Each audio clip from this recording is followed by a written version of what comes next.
Assalamualaikum warahmatullahi wabarakatuh. Halo teman-teman, terima kasih sudah hadir di channel kami. Semoga kalian sehat dan hatinya ringan hari ini. Di sini kami berbagi cerita yang dekat dengan kehidupan, semoga bisa menghibur sekaligus menyentuh. Dukung kami ya dengan klik like, subscribe, dan nyalakan loncengnya agar tidak ketinggalan episode terbaru. Tinggalkan komentar dan pendapat kalian di bawah, karena masukan kalian sangat berarti untuk kami. Selamat menyimak ceritanya. Semoga betah di sini dan menikmati tayangannya. Sore menjelang malam di aula hotel pusat kota, lampu kristal sudah menyala, kru menata kursi, dan waktu akad makin dekat. Musik latar pelan mengisi ruang, para tamu berdatangan, dan udara dipenuhi aroma bunga lili. Aku berdiri di dekat panggung kecil ketika ibu datang tanpa basa-basi. "Danira, cek sound sekarang," katanya datar. Aku mengangguk pada teknisi, mengetes mikrofon imam dan mikrofon ayah sampai suara jernih. 1, 2, jelas, ujar teknisi. Ibu menoleh lagi. "Setelah itu ambilkan air untuk Rina. Jangan dingin," lanjutnya. "Baik, Bu," jawabku singkat, lalu bergegas. Di ruang rias, Rina duduk di depan cermin dengan riasan sempurna. Ibu berdiri di belakangnya, merapikan veil sambil memuji. "Kamu cantik sekali," kata ibu. Ayah masuk, menatap Rina dengan bangga. "Putri ayah siap," ucapnya. Pandangannya melewatiku begitu saja. Aku meletakkan segelas air di meja. "Airnya," kataku. Rina mengambil tanpa menoleh. "Taruh saja," ujarnya pendek, lalu kembali menatap cermin. Perias meminta Rina berdiri sebentar. Saat menyentuh telinga, Rina tersentak. "Antingku hilang," serunya. Ruangan langsung ramai. Ibu mengangkat gaun agar leluasa bergerak. "Cari cepat, jangan bikin stres," katanya pada semua orang. Sepupu menyingkap tas dan kotak. Ayah mengerutkan kening. "Waktu mepet, jangan berisik," ucapnya. Aku berjongkok, menyisir bawah sofa, sudut meja, hingga area jendela tempat tadi Rina menerima telepon. Kilau kecil terlihat di kaki kursi. "Ketemu," kataku, lalu menyerahkan anting itu ke Rina. Ia meraih cepat tanpa menatapku. "Lain kali jangan sembrono," ujarnya ketus, seolah aku yang menjatuhkan. Ibu menimpali, "Kamu juga harus lebih teliti, Danira, jangan biarkan barang Rina tercecer," membuat beberapa orang menoleh. Aku menahan napas dan berdiri pelan. Aku keluar ke koridor untuk menarik napas. Di dekat pilar besar, beberapa tante berdiri melingkar. "Umurnya sudah 32, kata Tante Widya. "Masih sendiri, kerjanya apa juga tidak jelas," sahut tante lain. "Beda dengan Rina, dari dulu sudah kebanggaan," tambahnya. Aku melangkah melewati mereka dengan senyum sopan. "Selamat sore, Tante," kataku. Mereka kaget lalu tersenyum kaku. "Sibuk ya, kakak pengantin," ucap Tante Widya. "Iya, memastikan lancar," jawabku, lalu kembali berjalan. Kembali ke ruang rias, suasana agak tenang. Ibu mendekat, merapikan kebayaku dengan gerak rapi. Nada suaranya lembut tetapi menekan. "Lihat adikmu, dia bahagia dan bersinar," katanya pelan. Ayah berdiri di samping, menatap lurus.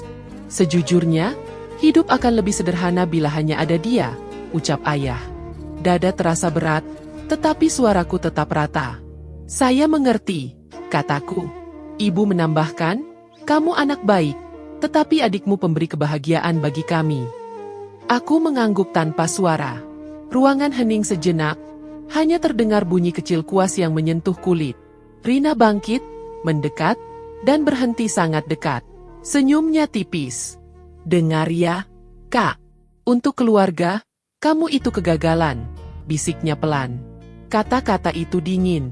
Aku menatapnya. Tidak ada balasan. Hanya napas yang kutahan supaya tetap stabil. Rina berbalik lagi ke cermin, merapikan gaun, dan meminta perias melanjutkan riasan mata. Ibu menepuk punggung Rina pelan, sementara ayah memeriksa jam tangan. Panitia mengetuk pintu dengan sopan. "Keluarga mempelai wanita, waktunya menuju aula," katanya. Ibu langsung memegang tangan Rina. "Ayo sayang," ucapnya. Ayah merapikan jas dan memberi isyarat pada fotografer untuk bersiap. Aku mengambil posisiku di sisi pintu, memberi jalan. Mereka lewat di hadapanku. Ibu tidak menoleh. Ayah mengangguk singkat. Rina melirik dan tersenyum kecil, lalu menatap ke depan lagi. Kami menuju aula yang sudah penuh tamu. Kamera ponsel terangkat.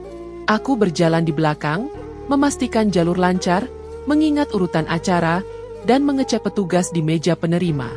Seorang sepupu berbisik, "Kamu pegang daftar tamu penting, kan?"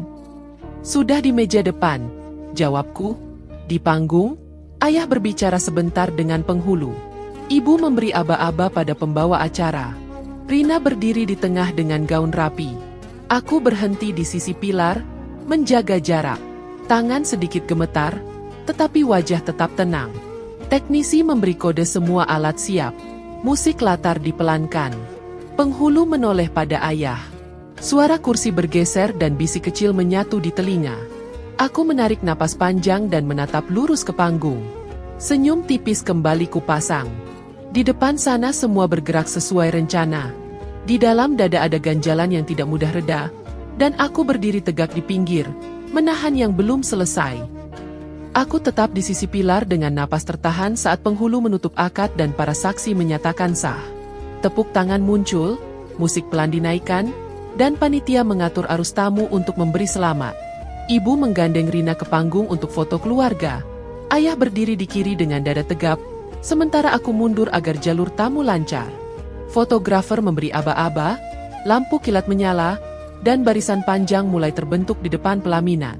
Aku mengecek meja penerima, memastikan daftar tamu dan souvenir rapi, lalu kembali menepi di titik yang tidak mengganggu. Saat barisan bergerak, Bima berdiri di sisi Rina dengan senyum sopan. Ia menyalami beberapa tamu, berbicara singkat, lalu matanya berhenti padaku. Ia mengucap permisi pada Rina, turun dari pelaminan, dan berjalan ke arahku dengan langkah tenang. Beberapa orang menoleh karena jalurnya tidak biasa. Aku tetap diam, kedua tangan di depan, siap menyingkir bila ia ingin bertanya urusan teknis. Bima berhenti di depanku. Ia menunduk dan membungkuk sopan seperti menyapa atasan di ruang rapat. Suaranya jelas tanpa ragu. "Terima kasih sudah datang, Bu. Suatu kehormatan untuk kami." Sekitar kami hening. Seorang tamu menghentikan rekaman. Ibu memicingkan mata dari jauh, Rina menatap tajam, ayah meluruskan jas dan berdehem untuk memecah canggung. Ayah melangkah cepat, mencoba mengambil alih. "Bima, kamu ini suka bercanda. Ini kakak pengantin, bukan atasanmu," katanya dengan tawa pendek. Ibu menambahi, "Iya, jangan buat suasana tegang, semua orang sedang senang." Tawa ibu kaku, tidak mengubah udara di sekitar. Rina turun satu anak tangga, menggamit lengan Bima. "Ayo kembali, tamu menunggu. Jangan berlebihan," ucapnya pelan namun keras. Bima tidak bergerak. Ia melepaskan tangan Rina, lalu menoleh ke ayah dan ibu. "Saya tidak bercanda, Om, Tante. Ibu Danira adalah pendiri dan pimpinan perusahaan tempat saya bekerja," katanya tegas. Beberapa tamu saling berbisik. Nama perusahaanku disebut 2-3 kali, dan ponsel terangkat mencari tahu. Seorang rekan kerja yang hadir hanya mengangguk dari jauh, menjaga jarak agar tidak menambah gaduh. Ibu kehilangan arah. "Pendiri apa? Bima. Dari dulu Danira kerja biasa, bukan posisi tinggi," ucap ibu terburu-buru. Ayah menimpali, "Iya, dia sering bilang begitu. Kamu mungkin salah dengar." Rina menarik napas keras. "Bima, hentikan," katanya, wajah memerah. Bima tetap tenang. "Saya bergabung saat perusahaan masih kecil. Saya melapor langsung pada beliau. Semua tim inti tahu," ujarnya. Seorang tamu senior mendekat dengan sopan. "Maaf, Bu Danira, apakah benar begitu?" Aku menjaga suara tetap datar. "Silakan nikmati acara. Urusan kerja di luar panggung," kataku. Tamu itu mundur dengan senyum canggung. Ibu melirikku tajam. "Kamu menyembunyikan ini dari keluarga," tuduh ibu. Aku menjawab pendek, "Saya tidak pernah ditanya." Ayah mengangkat tangan ingin menenangkan, tetapi kata-katanya tidak keluar. Beberapa sepupu saling pandang, tidak ikut menyela, hanya menunggu siapa yang lebih dulu menutup percakapan. Barisan tamu sempat macet. Panitia mengatur jarak, meminta tamu bergeser agar alur kembali rapi. Beberapa orang tetap menyalami Rina, namun mata mereka sesekali ke arah kami. Rina naik lagi ke pelaminan dengan langkah berat, lalu berusaha tersenyum pada kamera, hasilnya kaku. Ibu berdiri di sisinya, memberi isyarat agar musik dinaikkan. Ayah menahan Bima. "Tolong akhiri," pintanya rendah. Bima mengangguk, lalu berkata padaku, "Terima kasih, Bu, atas bimbingannya." Ia kembali ke pelaminan tanpa menoleh lagi. Aku tetap di sudut. Dadaku sesak, bukan karena bangga, tetapi karena suasana berubah tajam. Aku tidak mencari panggung. Aku hanya ingin acara selesai dengan baik. Namun kalimat itu sudah terdengar di ruangan penuh orang. Bisik menyebar, beberapa wajah yang tadi meremehkan kini ramah mendadak. Seorang tante yang tadi menggosip melambaikan tangan kecil. Aku membalas dengan anggukan tipis dan menahan diri untuk tidak terlibat percakapan panjang. Kamera kembali bekerja. Salam ucapan berlanjut. Ibu berkali-kali melirikku, ayah seperti menghitung di kepala cara mengembalikan keadaan, dan Rina menyeka sudut mata lalu tersenyum paksa pada lensa. Aku memalingkan wajah ke pintu masuk, menarik napas panjang, dan menahan diri untuk tidak pergi. Tanganku kepal di balik kebaya agar tetap tenang. Musik rata, tetapi di dalam kepala ada suara yang tidak ikut reda. Suasana berjalan seperti biasa, dan aku berdiri di batas, menunggu tanpa kata. Aku masih mengingat dinginnya napas yang kutahan di sisi pilar. Setelah musik pelan dimatikan dan panitia membereskan kabel, aku pamit pada ketua tim dan pulang tanpa banyak bicara. Malam itu aku duduk lama di dekat jendela apartemen, ponselku senyapkan, kepala penuh suara tamu yang berganti nada. Saat dini hari baru bisa terlelap karena tubuh menuntut berhenti, bukan karena hati sudah tenang. Pagi belum tinggi ketika ponsel berdering berkali-kali. Nama ibu muncul. Aku mengangkat setelah dering ketiga. "Halo, Bu." Suara ibu terdengar manis dan ringan. "Sayang, ibu mau tanya kabar. Capek tidak kemarin? Kamu hebat ya." Aku menahan jeda. "Baik, Bu. Acara berjalan sesuai rencana." Ibu tertawa kecil. "Ibu bangga, lancar semua. Ibu penasaran, kantor kamu itu seperti apa? Produk apa? Berapa orang yang kamu pimpin?" Aku menjaga nada. "Hari ini saya istirahat. Urusan kerja tidak dulu." Ibu mencoba lagi. "Kalau sebentar saja bagaimana? Biar ibu paham." Aku menghela napas pelan. "Nanti kalau ada waktu saya kabari." Ibu menutup dengan pujian yang terasa asing. "Baiklah, jaga kesehatannya, sayang." Panggilan berakhir, ruang kembali sepi, tetapi dadaku tidak ikut sepi. Di sisi lain, di apartemen baru Rina dan Bima, pagi dimulai dengan piring yang belum dibereskan dan tatap mata yang keras. Rina berdiri menahan marah. "Kamu mempermalukan keluarga. Di depan semua orang kamu membungkuk pada dia." Bima menaruh cangkir di meja. "Aku menghormati atasan." "Itu benar." Rina menyambar. "Ini pestaku. Kamu memihak dia." Bima mengatur nada supaya tidak meledak. "Ini bukan soal pihak. Ini soal benar dan salah. Cara kalian memperlakukan dia kemarin tidak pantas." Rina mendengus. "Jangan menggurui. Kamu suamiku. Kamu harus jaga mukaku." Bima menatap lurus. "Aku suamimu. Aku juga manusia yang punya prinsip. Aku melihat sendiri bagaimana kalian menyuruh dia ke sana kemari tanpa henti." Rina mengepalkan tangan. "Kamu jatuh cinta pada kakakku." Bima menahan diri. "Hentikan. Itu tidak benar. Aku menghormatinya sebagai pimpinan. Masalahnya ada pada cara kita bersikap." Rina mengangkat dagu. "Kalau begitu keluar. Ambil napas di luar sana." Bima menahan sabar. "Aku akan ke kamar kerja. Kita bicara lagi saat kamu siap." Pintu kamar kerja tertutup rapat.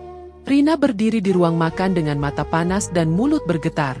Sementara itu, di rumah orang tuaku, Ruang tamu sunyi sebelum percakapan pendek yang saling menusuk. Ayah membuka suara lebih dulu. Kita jadi bahan omongan. Ibu duduk dengan tangan bersedekap. Semua karena Bima. Dia berlebihan. Ayah menggeleng pelan. Bukan cuma dia. Tamu heran kenapa kita tidak tahu. Ibu mengetatkan rahang. Danira memang menutup diri. Dari dulu. Ayah menatap ibu. Atau kita yang tidak pernah bertanya. Ibu berdiri. Jangan balikan kesalahan. Kalau dia mau, dia bisa cerita. Ayah menatap koran yang terlipat. Sekarang yang penting tutup pembicaraan di luar. Jangan ada komentar yang salah. Ibu berjalan ke dapur lalu kembali dengan ponsel yang terus bergetar. Pesan dari kerabat masuk tanpa henti. Jadi benar Danira memimpin perusahaan. Kenapa keluarga tidak pernah cerita? Kemarin suasana kaku sekali. Ibu membalas hati-hati, hanya menulis singkat atau menunda jawaban. Ayah membaca semua pesan yang masuk lalu meletakkan ponsel tanpa membalas. Nada tanya berubah jadi nada menekan. Kalian memang sengaja menutup. Kalian tidak menghargai anak sendiri. Ibu akhirnya meletakkan ponsel di meja dan masuk kamar. Ayah duduk lebih lama, menghela napas pelan, dan menatap ruang tamu yang terasa asing. Di apartemenku, matahari naik dan ponsel kembali berdering dari nomor yang tidak kusimpan. Aku membiarkannya berhenti sendiri. Aku membuat teh hangat, duduk, dan menunggu uapnya turun. Kalimat ayah kemarin muncul lagi tanpa bisa kutolak. Hidup akan lebih sederhana bila hanya ada Rina. Lidahku terasa kaku. Aku menempelkan cangkir di meja agar tangan tidak gemetar. Satu persatu notifikasi masuk, lalu kupadamkan semua suara. Aku memilih diam dan bernafas pelan. Aku tidak menulis apapun, tidak menjelaskan apapun. Aku hanya duduk dan mendengar jam dinding yang berjalan lambat. Ada rasa yang tidak mau pergi. Rasa itu tajam dan menahan isi dada. Aku menatap jendela, menegakkan punggung, dan membiarkan ruang tetap hening sampai suara ponsel sekali lagi memecah sunyi yang belum reda. Telepon terakhir masih terasa di telinga ketika bel apartemen berbunyi berturut-turut. Aku menatap layar interkom dan melihat ayah, ibu, dan Rina berdiri di lobi. Tidak ada pesan sebelumnya. Aku menekan tombol buka pintu lalu menunggu di ambang. Pintu lift terbuka, ibu masuk paling depan sambil membawa rantang. Kejutan, katanya ceria. Ayah menyusul, menatap ke sekeliling ruang tamu. Bagus sekali tempatmu, ucapnya. Rina berjalan paling akhir, meletakkan tas di sofa tanpa menatapku lama. Wah, minimalis, katanya datar. Aku mempersilakan mereka duduk. Mau teh atau air putih? Tanyaku. Teh saja, jawab ibu cepat, lalu menaruh rantang di meja makan. Ibu bawakan rendang. Aku mengangguk, membuat teh, dan menata cangkir satu persatu. Ruangan wangi, tetapi dadaku tidak ikut tenang. Ayah berdiri dan menelusuri rak buku. Kamu rapi, katanya. Ibu menatap lukisan dinding. Ini pasti mahal, ujarnya. Rina memeriksa bantal sofa. Lumayan, komentarnya. Aku duduk di ujung meja. Terima kasih sudah datang, kataku. Ibu membuka obrolan seperti orang yang sudah lama menunggu giliran. Kami bangga kamu bekerja rajin. Kami ingin sekali lebih dekat dengan dunia kerjamu, ucapnya. Ayah mengangguk. Betul. Supaya kami ikut paham. Rina tersenyum tipis. Iya, biar kami tidak salah sebut lagi, katanya. Nada suaranya menekan. Aku menaruh sendok di sisi cangkir agar tidak terdengar bergetar. Urusan kantor ada tim yang menanganinya. Hari ini hari libur, jawabku. Ayah menarik kursi mendekat. Sebenarnya ayah kesini bukan hanya untuk berkunjung, katanya. Ibu menyela dengan cepat. Kebetulan ayahmu punya rencana. Peluang bagus. Ayah membuka map kecil dari tasnya. Ayah mau buka kafe kecil. Konsep sudah ada. Lokasi juga sudah ayah lihat. Tinggal modal. Kalau kamu bersedia bantu sebagai investasi, semuanya jalan. Ibu menambahkan, kafe ini bisa jadi tempat berkumpul keluarga. Nama baik kita ikut naik. Rina bersedekap. Tidak besar kok. Untuk kamu pasti ringan. ujarnya. Aku menatap map itu tanpa menyentuh. Berapa yang diminta? Tanyaku pendek. Ayah menyebut angka dan menyodorkan hitungan kasar. Ibu tersenyum meyakinkan. Nanti kalau untung, kita bagi. Kalau rugi, ya namanya usaha. Aku menahan napas dan memandang ayah. Waktu aku menang lomba matematika, tidak ada sepeda baru untukku, kataku pelan. Ibu mengangkat kepala, kaget. Aku melanjutkan. Waktu aku memulai usaha, tidak ada yang bertanya apakah aku makan atau tidak. Waktu server kami bermasalah dan aku hampir gagal, tidak ada yang menghubungi. Semua diam. Rina tertawa pendek. Kamu kan memang pintar. Kamu pasti bisa. Lagi pula sekarang kamu berhasil karena beruntung dapat orang-orang yang tepat. Ujarnya. Aku menoleh ke arahnya. Beruntung tidak menambal malam-malam yang panjang. Ibu menarik tisu. Jangan ungkit yang lalu. Ibu minta maaf kalau ada yang kurang. Katanya mulai tersengal. Ayah menahan. Kita tidak pernah bermaksud buruk, ucapnya. Rina mengetuk meja dengan jari. Jadi bagaimana? Iya atau tidak? Jangan bertele-tele. Aku menyandarkan punggung dan memilih kata dengan hati-hati. Kebutuhan hari tua ayah dan ibu akan aku tanggung. Itu kewajibanku. Tetapi urusan pribadi dan pekerjaanku tidak bisa kalian masuki. Tidak ada modal untuk kafe. Tidak ada jabatan untuk siapapun. Tidak ada titipan. Ibu menatapku sambil menangis kecil. Kamu keras sekali, ucapnya. Ayah menunduk. Kamu mengecewakan ayah, katanya pelan. Rina menatap sinis. Ternyata kamu memang suka memutus, ucapnya. Aku tetap duduk. Aku menjaga yang selama ini kalian abaikan. Batas, kataku. Ibu berdiri setengah. Kalau begitu kita pulang, ucapnya. Ayah merapikan map dengan tangan gemetar. Rina mengambil tas tanpa bicara. Aku berdiri dan membuka pintu. Ibu melewati aku tanpa menatap. Ayah berhenti sesaat dan berkata lirih, "Kamu keterlaluan." Rina mendekat dan berbisik, "Tanpa kami, kamu tidak akan jadi apa-apa." Aku tidak menjawab. Mereka berjalan ke lift dalam diam. Pintu apartemen menutup dengan bunyi yang jelas. Aku berdiri di belakangnya, telapak tangan masih digagang. Ruang tamu tertata, cangkir teh tersisa setengah, dan napasku belum stabil. Aku duduk kembali, memandangi map yang tadi ditolak, dan membiarkan sunyi menggantung lebih berat dari sebelumnya. Map yang kutolak masih tergeletak di meja, cangkir teh tinggal setengah, dan napasku belum stabil. Aku berdiri, merapikan meja, lalu mengambil tas kerja. Kepala berat, tetapi jemari bergerak otomatis mengabari sekretaris bahwa aku akan ke kantor untuk memeriksa progres rilis malam ini.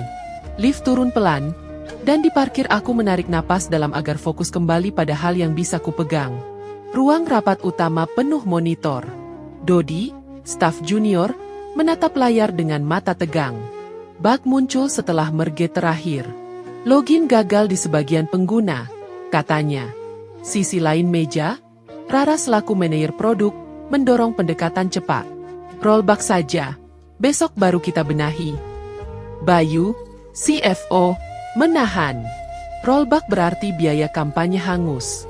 Jam tayang iklan sudah dipesan. Suara silang naik. Aku duduk di tengah. Tenang. Dodi, tampilkan log. Rara, cek skenario yang terpengaruh. Bayu, tahan pembayaran iklan yang belum jatuh tempo. Dodi memproyeksikan log. Masalah token tidak tersimpan di beberapa perangkat, ujarnya. Root cause di modul cacing, tambah Rara setelah melihat catatan. Aku menimbang cepat. Beranckan perbaikan kecil, hanya di bagian penyimpanan. Jangan sentuh layar. Estimasi. Dodi menjawab, 40 menit. Bayu mengangkat alis. Kita punya 60 menit sebelum slot iklan. Aku menunjuk papan. Dodi perbaiki, Rara uji di 3 perangkat. Widya bantu dokumentasi perubahan. Saya monitor. Suasana bergerak. Keyboard beradu, kursi bergeser, dan jadwal kami disetel ulang. Setelah 35 menit, Dodi berseru pelan. Patch siap. Rara mengangguk. Uji lewat, 3 perangkat aman. Aku menatap Bayu. Rilis bertahap 50%, pantau crash. Bayu memberi kabar ke tim pemasaran. 5 menit berikutnya grafik tetap rata. Aku menyandarkan punggung. Bagus. Tutup rapat isu bug. Kita lanjutkan rencana rilis. Beberapa orang menghela napas lega. Dodi menoleh padaku. Maaf panik, Bu. Aku menjawab singkat. Panik itu wajar. Pastikan belajar. Tim beranjak kembali ke meja masing-masing. Aku merapikan meja rapat yang penuh cangkir kertas. Bayu mendekat. Kamu baik. Aku menggeleng. Aku hanya menjaga urutan. Ia menatapku sesaat. Kalau lelah, bilang. Aku baik, jawabku, lalu menatap papan yang masih berisi coretan.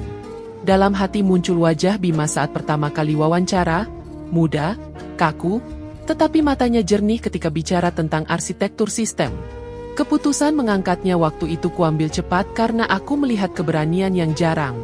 Aku menahan diri agar pikiranku tidak berbelok ke urusan keluarga. Aku berdiri dan berjalan menyapa satu persatu. Terima kasih, kataku pada tim. Mereka mengangguk dan kembali fokus. Ruangan terasa hangat oleh kerja yang jelas. Aku menarik kursi dan membuka daftar tugas, memastikan tidak ada celah yang terlewat. Di sisi lain, Rina duduk di ruang keluarga yang terang, menatap ponsel kosong. Kita liburan saja, Bima. Aku bosan, ucapnya ketika Bima pulang larut. Bima melepaskan sepatu. Aku belum bisa. Proyek masih jalan. Rina mendesah. Aku istrimu. Kamu harus punya waktu untukku. Bima duduk. Aku minta kamu cari kegiatan. Kursus atau kerja. Kamu bisa lebih mandiri. Rina membentak. Aku tidak butuh nasihat. Aku butuh kamu. Bima mengusap wajah. Aku ada. Tapi aku juga punya tanggung jawab. Rina berdiri dan melangkah ke kamar. Pintu tertutup tanpa kata. Sementara itu, ayah menatap ponsel yang menampilkan draft pesan untukku. Kita bicara baik-baik, tulisnya, lalu menghapus. Ibu mengintip dari pintu kamar. Kirim saja, katanya pelan. Ayah menggeleng. Nanti dulu. Mereka saling diam, takut menerima jawaban yang tidak mereka harapkan. Kembali di kantor, aku menutup laptop setelah memastikan semua indikator hijau. Lampu sebagian sudah diredupkan. Aku berdiri di jendela, tidak untuk mencari pemandangan, hanya untuk menata napas. Suara langkah tim yang pulang tersisa pelan di koridor. Aku memejamkan mata sebentar, lalu membuka lagi. Ruangan tetap sama, tetapi di dada masih ada sisa berat yang belum mau turun. Aku duduk kembali, meneguk air, dan menatap jam. Lampu kota berkedip pelan. Lampu kota masih kulihat dari jendela kantor ketika notifikasi berita muncul beruntun di ponsel. Judul artikel menampilkan namaku, lengkap dengan foto saat konferensi. Aku membaca cepat. Mereka menulis proses awal usaha, keputusan mengubah arah produk, dan rencana ekspansi. Paragrafnya padat, menyebut nama tim, menyebut pencapaian, dan menulis pernyataan singkatku tentang standar kerja. Aku menutup layar. Lalu menyalakan kembali karena pesan masuk dari rekan, mitra, dan beberapa nomor lama yang dulu tidak pernah menanyakan kabar. Selamat, Bu. Artikelnya bagus. Bangga kenal Anda. Aku menjawab seperlunya. Dada terasa penuh, tidak hanya oleh kerja, tetapi oleh suara yang belum reda sejak pertemuan terakhir di apartemen. Di rumah orang tua, ibu duduk di sofa dengan ponsel di genggaman. Ia mengetik, menghapus, mengetik, lalu berhenti. Nak, ibu bangga. Muncul lalu hilang. Ayah keluar ke teras, duduk lama menatap jalan. Kita salah didik, katanya pelan. Ibu menoleh cepat. Jangan menuduh. Ayah menghela napas.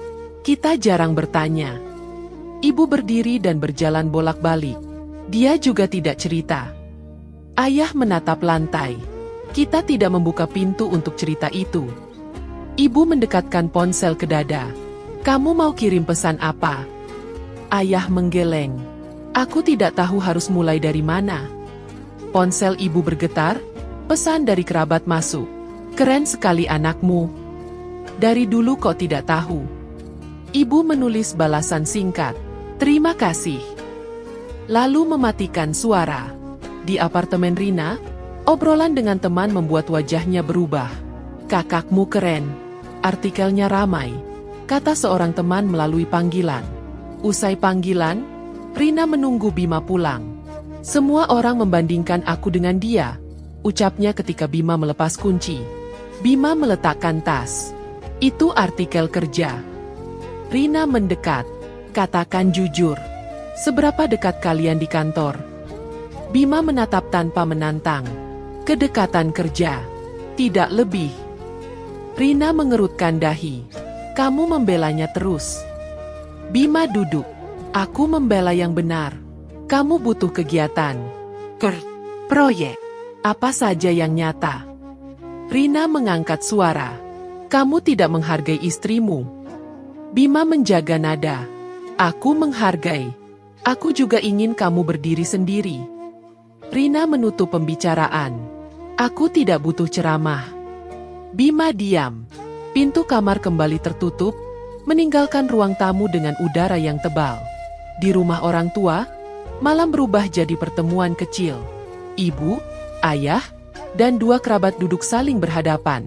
Kerabat pertama membuka suara. Orang bertanya kenapa tidak tahu. Ibu menegakkan punggung. Dia tertutup. Ayah memotong halus. Kita juga tidak memberi ruang. Kerabat kedua menengahi. Lebih baik atur cara jawab. Jangan saling menyalahkan. Ibu menghela napas dan mengangguk. Lalu berkata lirih. Aku malu. Ayah menatap jendela. Aku juga. Percakapan selesai tanpa kesimpulan. Ponsel ibu tetap sunyi karena pesan yang tadi tak terkirim. Di kantor, rapat darurat dimulai setelah notifikasi dari tim Intel produk muncul. Rara memproyeksikan tampilan aplikasi kompetitor. Mereka merilis fitur percobaan 7 hari dengan alur yang mirip. Bayu menghitung cepat. Jika kita terlambat, biaya akuisisi naik. Dodi menunjukkan catatan. Kita bisa potong 1 langkah pendaftaran. Aku bertanya pendek. Dampak keamanan. Dodi menjawab, masih aman jika validasi tetap. Rara menambahkan, timeline akan maju 2 hari. Bayu menatapku. Investor minta pasti. Aku mengangguk. Kita percepat. Tapi tanpa mengorbankan uji penting. Rara pecah tugas. Dodi pimpin teknis. Bayu beri kabar ke investor, minta dukungan kanal pemasaran. Suasana bergerak efisien. Beberapa anggota tim saling menatap, lalu kembali ke kursi dengan tujuan yang jelas. Aku menutup rapat dengan kalimat pendek. Kita kerja jernih. Setelah tim bubar, aku menerima panggilan dari seorang investor. Selamat atas artikelnya. Tentang jadwal, kami berharap ada percepatan, katanya. Kita geser 2 hari, tanpa ubah kualitas, jawabku. Baik, kami dukung kampanye, ujarnya. Panggilan selesai. Sekretaris masuk membawa daftar permintaan media. Mereka minta wawancara, katanya. Aku menggeleng. Tunda. Fokus rilis. Di saat yang sama, pesan dari tetangga lama masuk. Hebat ya sekarang. Aku menatap layar. Tidak menjawab. Ponsel kuletakkan menghadap bawah agar otakku tidak terbagi. Menjelang malam, aku berjalan keliling lantai. Ada kendala? Tanyaku pada Dodi. Masih sesuai jalur, jawabnya. Rara mengacungkan jempol kecil. Bayu mengirim pesan singkat. Investor oke. Aku mengangguk. Terima kasih. Selesai berkeliling, aku kembali ke meja dan menatap daftar kerja yang padat. Suara orang-orang di luar ruang rapat mulai berkurang. Ponsel bergetar lagi. Nama yang kukenal dari keluarga muncul di layar. Aku membiarkannya berdering sampai berhenti. Tanganku diam, tetapi dadaku belum ikut diam. Aku mengatur napas, menatap jam, dan menahan semua suara agar tidak tumpah. Ruangan terasa rapi, namun di dalam kepala masih ada bagian yang tidak rapi. Aku duduk lebih tegak, memegang pena, dan memilih tetap bekerja sambil membiarkan malam menahan kalimat yang belum sempat terucap. Malam itu aku tetap di kantor, membiarkan panggilan keluarga berhenti sendiri sampai sunyi. Esoknya panggung pengumuman sudah siap, kursi tamu terisi, dan tim mengatur posisi. Aku berdiri di belakang layar, menata kalimat singkat agar tidak melebar. Bayu berbisik, "Semua siap." Aku mengangguk, menatap satu persatu anggota tim yang menunggu tanda. Nafasku kutata pendek, cukup untuk menjaga suara tetap stabil. MC memanggil namaku. Aku melangkah ke podium. "Terima kasih," kataku tenang. "Perusahaan siap melantai di bursa. Kami juga menyerahkan sebagian kepemilikan untuk mendanai Yayasan Pendidikan Teknologi. Fokusnya beasiswa dan bimbingan keterampilan." Tepuk tangan rapi. Lampu kamera menyala. Aku menutup pernyataan. Program ini terbuka melalui proses resmi. Tidak ada jalur khusus. Kalimat terakhir sengaja kuberi penekanan. Bayu mengirim pesan ke tim media internal, lalu memberi kode agar sesi tanya jawab singkat. Di barisan pinggir aku melihat ayah duduk tegak, ibu di sampingnya, Rina di sebelah dengan wajah tegang. Ayah sempat bergerak, ibu menahan lengannya. Aku menunduk singkat ke arah mereka lalu kembali menatap depan. Sesi tanya jawab berlangsung padat. "Motivasi yayasan?" tanya seorang jurnalis. "Kesempatan belajar," jawabku. "Proporsi saham?" tanya yang lain. "Sudah tercatat dan diaudit," kataku. Tidak ada kalimat yang kubiarkan liar. Acara selesai. Tim mengarahkan arus tamu ke area ramah tamah. Aku baru menaruh mikrofon ketika ibu mendekat dengan senyum yang berusaha hangat. "Nak, ibu mau bicara sebentar," katanya. Ayah ikut mendekat setengah hati. Rina menyusul beberapa langkah di belakang. Aku mengangguk. "Silakan." Ibu membuka cepat. Ibu senang sekali dengan yayasan. Biar ibu ikut urus. Ibu punya kenalan sekolah. Biar jalurnya mudah. Aku menatap langsung. "Terima kasih. Semua lewat prosedur terbuka. Tidak ada campur aduk urusan keluarga."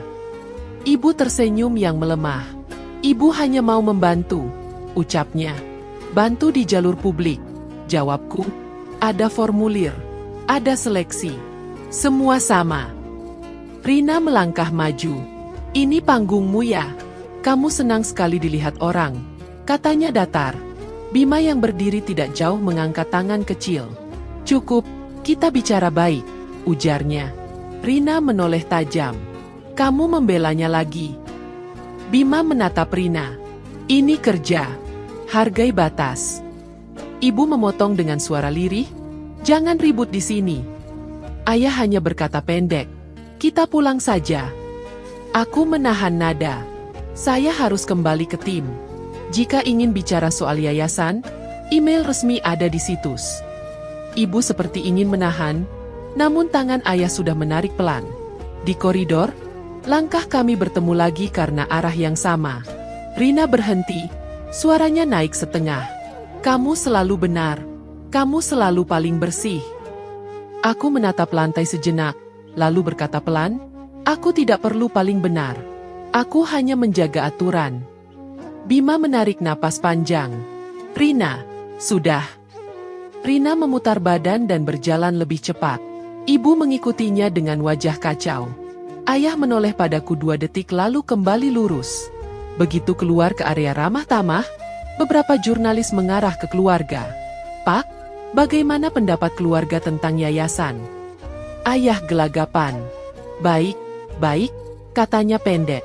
"Apakah keluarga akan terlibat?" Ibu mengelak. "Belum tahu," ucapnya gugup. Rina tiba-tiba menjawab sendiri. "Kalau keluarga butuh, harusnya ada jalur." Kamera merekam. Seorang jurnalis menegaskan, "Jalur keluarga." Rina terdiam terlambat. Bima menutup, "Semua lewat prosedur," katanya jelas, lalu mengajak Rina menjauh. Tim media internal datang menghampiri. Banyak yang bertanya, "Bu," kata mereka. Aku mengangguk. "Rilis singkat sekarang. Tegaskan aturan seleksi. Tidak ada prioritas keluarga. Tidak ada komentar tambahan." Mereka bergerak. Notifikasi portal berita muncul cepat. Bayu menatapku. Sudah ditangani, katanya. Aku menghela napas pelan. Ruangan kembali penuh suara tamu, tetapi di dada ada ruang yang tetap kencang. Aku menatap tim yang menunggu instruksi berikutnya, memberi anggukan kecil, lalu merapikan kartu nama di meja sambil menjaga wajah tetap datar. Suara orang bersahutan di belakang, dan aku berdiri di tempat, menahan sisa yang belum reda. Musik tamu masih terdengar di telingaku ketika namaku dipanggil ke panggung. Aku berdiri, ruangan ikut berdiri, dan kamera menyorot. Di sudut aula kulihat ayah menepuk tangan ragu. Ibu menunduk, Rina menatap tajam, dan Bima bertepuk tangan sopan. Lampu sorot terasa panas di wajah. Tetapi suaraku tetap stabil saat menerima piala dan menyampaikan terima kasih singkat untuk tim. Aku turun panggung, panitia mengarahkan ke ruang belakang untuk sesi foto bersama sponsor. Bayu menepuk bahu. Selamat, tim bangga, katanya. Aku mengangguk. Terima kasih. Pastikan semua kru makan. Panitia berbisik bahwa keluarga menunggu. Aku mengangguk dan berjalan ke area temu singkat. Ibu mendekat duluan. Nak, selamat. Ibu ingin waktu bicara, tidak lama, ucapnya lembut. Aku menatap jam. Kita bisa atur pertemuan resmi di kantor hari kerja. Ada tim yang akan menjadwalkan. Ibu menarik napas. Bukan itu. Ibu ingin bicara dari hati ke hati. Ayah berdiri di belakangnya, wajahnya kaku. Kita makan bersama saja malam ini, usul ayah. Aku menggeleng pelan. Terima kasih. Aku kembali ke meja tim. Batas yang kemarin masih sama. Ibu menatapku, suaranya menurun. Kamu tidak bisa memberi waktu untuk orang tuamu. Aku menjaga nada. Aku memberi waktu di jalur yang jelas. Kalau soal kerja, ada tempat dan prosedur. Rina maju setengah langkah. Kamu masih menyimpan sakit hati masa kecil. Kamu membuat kami malu di pernikahanku, katanya. Aku menjawab singkat. Aku tidak mengatur kejadian hari itu. Rina menaikkan suara. Kamu menikmati sorotan. Kamu suka dilihat penting. Bima menahan lengan Rina. Cukup. Ini bukan tempatnya. Rina melepaskan tangan Bima. Kenapa kamu selalu membela dia? Bima menatap Rina datar. Aku membela cara kerja yang benar. Jangan ulangi kesalahan di depan umum. Ibu menoleh ke sekitar, cemas melihat beberapa tamu menatap. Ayah berdehem. Sudahi. Kita tidak perlu menarik perhatian. Aku menutup pembicaraan. Kalau ingin menghubungi yayasan, email ada di situs. Bila perlu bertemu, timku akan atur. Aku harus kembali. Ibu membuka mulut lalu menutup lagi. Ayah menggeser tubuh memberi jalan. Rina berdiri di tempatnya, tatapannya tidak berubah. Bima menunduk singkat ke arahku sebagai tanda pamit, lalu menggiring Rina menjauh dari kerumunan. Aku melangkah ke arah berlawanan. Bayu menunggu di depan pintu. Semua aman, katanya. Aman, jawabku. Dalam dada belum benar-benar tenang, tetapi langkahku tidak goyah. Di meja utama, tim sudah menyiapkan kursi untukku. Mau air? Tanya sekretaris. Iya, jawabku. Aku menaruh piala di sudut meja, mengatur napas, dan menjawab beberapa ucapan selamat dari mitra. Kamera masih lalu lalang, namun aku memilih menatap daftar acara yang tersisa. Bayu duduk. Media meminta komentar tambahan, katanya pelan. Gunakan rilis yang tadi. Tidak ada tambahan, ucapku. Baik, jawab Bayu, lalu pergi. Di sisi lain, di apartemen Rina dan Bima, suasana langsung memanas begitu pintu tertutup. Rina melempar clutch ke sofa. Kamu mempermalukan aku di koridor, katanya keras. Bima menaruh kunci di meja. Aku menghentikan kamu agar tidak mempermalukan dirimu sendiri. Rina menunjuk dada. Aku ini istrimu. Kamu harus berdiri di pihakku. Bima duduk, menahan nada. Aku berdiri di pihak sikap yang wajar. Kamu mengundang masalah saat menyebut jalur khusus. Rina menepis. Aku hanya bilang sewajarnya keluarga didahulukan. Bima menggeleng. Kita butuh bantuan. Aku sarankan konseling. Kita belajar cara bicara yang tidak melukai. Rina tertawa pendek. Aku tidak butuh konseling. Aku butuh suami yang tidak menggurui. Bima bangkit. Aku ke ruang kerja. Kita bicara lagi saat kamu siap. Pintu tertutup. Rina berdiri sendirian. Wajahnya merah dan nafasku terdengar dari kejauhan. Kembali di aula, musik penutup sudah mulai. Aku berdiri untuk mengantar tamu yang pamit. Seorang panitia menyerahkan amplop berisi rundown dan kartu ucapan. Selamat sekali lagi, katanya. Terima kasih, jawabku. Aku menatap piala yang diam di meja, menegakkan bahu, dan merapikan kursi kosong di sampingku. Suara di ruangan pelan turun, tetapi sisa tegang belum ikut turun. Aku mengambil air, meneguk sedikit, lalu meletakkan gelas. Tanganku berhenti di atas meja beberapa detik lebih lama, sebelum kupaksa kembali bergerak. Musik penutup malam penghargaan masih terngiang ketika hari-hari kembali ke ritme kantor. Beberapa bulan berjalan, program beasiswa yayasan resmi dibuka. Tim menayangkan formulir, daftar syarat, dan nomor hotline. Kita jaga antrian. Tidak ada titipan, kataku pada koordinator. Telepon dari saudara jauh masuk lewat sekretaris. Keluarga menitipkan 2 nama, lapornya. Aku menjawab singkat, balas dengan tautan formulir. Semua peserta melalui seleksi. Seorang paman menghubungi Bayu, mencoba jalur belakang. Bayu menoleh padaku. Bagaimana? Aku menggeleng. Prosedur yang sama. Di rumah orang tua, kabar sampai melalui tetangga. Ibu tidak langsung meneleponku. Sebaliknya, seorang saudara dekat mengirim pesan, meminta kesempatan baru. Aku membalas di hari yang sama. Hak dasar hari tua ayah ibu saya tanggung sesuai daftar kebutuhan. Keputusan usaha dan yayasan tetap di tim. Tidak ada akses pribadi. Pesan itu dibaca. Lalu lama tidak ada balasan. Rina mencoba hal lain. Ia membuat konten tentang kehidupan pasangan muda. Komentar yang datang tidak nyaman. Jangan bandingkan dengan kakak, tulis orang. Rina menutup ponsel, duduk lama di lantai. Malamnya ia bicara ke Bima. Aku ingin ikut kursus. Biar kamu diam. Bima duduk di samping. Ikutlah karena kamu mau, bukan karena marah. Rina mendesah. Aku mau. Aku daftar sendiri. Kalau butuh saran, bilang, kata Bima.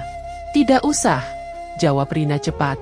2 minggu kemudian Rina benar-benar berangkat kursus.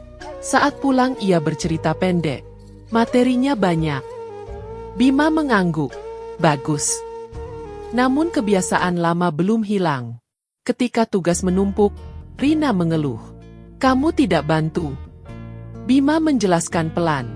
Ini tugasmu. Aku bisa dengar keluhan, tapi tugas tetap kamu selesaikan. Rina kesal. Kamu selalu menguji. Bima tidak membalas. Ia berdiri dan merapikan meja kerja. Di kantor, aku menjaga jarak yang sehat dengan Bima. Semua komunikasi tercatat di kanal tim. Saat rapat mingguan, aku menegaskan aturan lagi. Tidak ada pertemuan tertutup tanpa catatan. Semua transparan. Bima mengangguk. Siap. Seusai rapat, Bayu datang membawa daftar panggilan media. Aku menolak sebagian besar. Yayasan butuh kerja, bukan sorotan. Di hari yang sama ibu mengirim pesan sangat singkat. Terima kasih untuk bantuan bulanan. Aku membalas, sama-sama. Tidak ada kalimat lain. Malamnya seorang kerabat menelepon memohon agar aku mempertimbangkan keponakan yang nilainya nyaris memenuhi syarat. Saya tidak bisa memberi jalur khusus, jawabku. Kalau layak, ia akan lulus melalui seleksi. Pertemuan keluarga kecil akhirnya disepakati di ruang netral, kafe kecil dekat kantor. Aku datang tepat waktu. Ayah dan ibu sudah duduk. Rina dan Bima menyusul. Ibu memulai, kami minta maaf atas kata-kata dulu. Suaranya tipis. Ayah menambah, kami salah menilai. Aku mengangguk. Terima kasih. Rina menatapku lama. Aku salah bicara di hari itu, ucapnya lirih. Baik, jawabku. Aku meletakkan satu lembar kertas berisi ketentuan yang kami sepakati. Ini ringkasan batas. 1. Kebutuhan dasar ayah ibu saya tanggung, tercatat dan transparan. 2. Urusan usaha dan yayasan tidak menerima campur tangan keluarga. 3. Pertemuan membahas hal di luar poin ini akan dijadwalkan melalui sekretaris. 4. Tidak ada permintaan mendadak. Ayah membaca sampai habis, menandatangani. Ibu menatapku, lalu ikut menandatangani. Rina memandang Bima. Bima berbisik, setuju, dan Rina mengangguk kecil. Tidak ada pelukan. Tidak ada foto. Kami berdiri hampir bersamaan. Ibu berkata pelan, "Terima kasih sudah datang." Aku menjawab, "Jaga kesehatan." Rina menatapku sekali lagi, kali ini tanpa tajam. Bima menunduk singkat. Kami berpisah di pintu. Di luar kafe, angin sore datar. Aku berjalan kembali ke kantor, menaruh lembar kesepakatan di laci, dan duduk menghadap jendela. Sekretaris mengetuk. Jadwal besok penuh. Atur, kataku. Beasiswa pertama cair, daftar nama terpampang rapi di situs. Ayah dan ibu menerima bantuan bulanan tepat waktu. Rina kembali ke kelas, mengeluh sesekali, lalu mengerjakan tugasnya sendiri. Bima tetap menjaga jarak profesional di kantor dan tenang di rumah. Dan aku melangkah tenang. Tidak ada sorak, tidak ada penonton. Hanya aturan yang dijaga, kata yang ditepati, dan pintu yang akhirnya bisa kututup tanpa rasa bersalah. Terima kasih sudah menemani sampai akhir. Waktu dan perhatian Anda bukan hal kecil, dan saya menghargainya setulusnya. Jika ada yang Anda bawa pulang dari kisah ini, semoga itu keberanian untuk menjaga batas, memaafkan seperlunya, dan berdiri tenang di tempat yang Anda pilih sendiri. Saya berterima kasih atas setiap dukungan, setiap komentar yang jujur, dan setiap doa yang baik. Mari kita terus merawat diri, bekerja jernih, dan menghormati satu sama lain tanpa syarat. Sampai bertemu di cerita berikutnya. Wassalamualaikum warahmatullahi wabarakatuh.